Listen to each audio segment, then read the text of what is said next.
Handa na ang House of Representatives para sa SONA ng Pangulo sa July 27. Nanindigan naman ang mga mambabatas na hindi maaapektuhan ng impeachment trial ang kanilang trabaho bilang mga kongresista.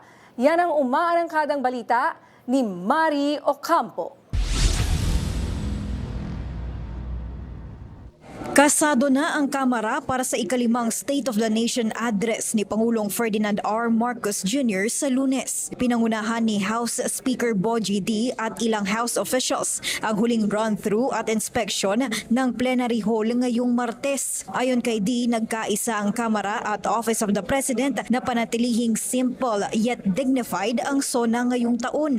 Kasama sa paghahanda sa July 27 SONA ang pag-improve ng House Complex, pati ang reconstruction sa second at third floor ng main building, hallways at ang bagong alfresco lounges para sa mga miyembro at guest. Nasa 30 medical personnel mula sa House Medical and Dental Service at mga karatig ospital sa Metro Manila ang ide-deploy sa susunod na linggo. Ilang kongresista naman ang nagpahayag ng kanilang wish list sa inaabangang SONA ng Pangulo. Yung gusto ko yung numbers na like yung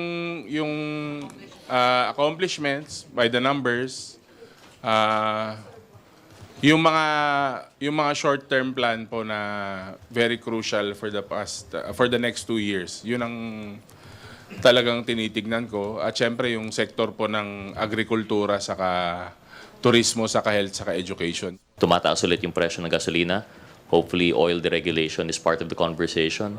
Hopefully maisama sa LEDAC yung MC taxi bill po namin. Kasabay ng napipintong pagbabalik sesyon ng Kongreso, siniguro ng mga mambabatas na hindi tatamaan ng impeachment trial ang kanilang tungkulin sa publiko. Patuloy pa rin naman po yung trabaho ng mga prosecutors as congressmen, and I see it would be the same naman po even with session resuming.